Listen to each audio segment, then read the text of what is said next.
เช้านี้พี่ชายโทรมาว่ารถสิมาเทดินให้ก็เลยได้ท่าเอาดินพี่น้องเพิ่นมาแล้วเอาดิน2รถพี่น้องรถ6ล้อเอามาเทไว้ข้างบ้านไว้ท่าใส่ต้นไม้เพราะว่าดินเก่าที่เพิ่นเอามาไว้นั่นมันเฮ็ดบ้านเนาะมันก็รีดให้มันแน่นมันบ่เวลานี่มันก็แห้งเกินมันก็เลยอยากเอาดินใหม่ๆมาถมเอามาถมดินงามงามพี่น้องดินงามอีหลีเห็นดินงามมันคิดสะอ่อนคิดอยากได้มาใส่ต้นไม้ต้นไร่พี่น้องเอ้ยนี่ล่ะเขาเอิ้นว่าความอยากได้ปลูกต้นไม้ไว้ก็อยากให้มันงามดินใส่แล้วก็บ่แล้วเด้พี่น้องต้องหาปุ๋ยหาหยังมาใส่อีก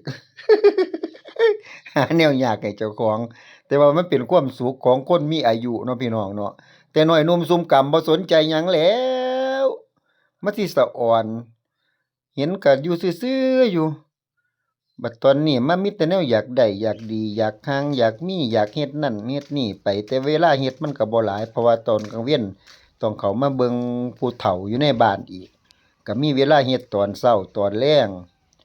เพราะว่าเพิ่นเลิกงานมาก็ของกระจอกออกไปเฮ็ด ได้มื้อนิดมื้อน้อยก็ดีพอเป็นการออกกำลังกายเป็นการพักผ่อนสมองนำว่าต่อไปต้นม่วงผลเพิ่นยิ้มเปื่อยๆเด้ต้นม่วงเพิ่นได้เห็นนั่นดินใหม่มานี่ล่ะเขาเอิ้นว่าวิถีชีวิตคนอีสานพี่น้อง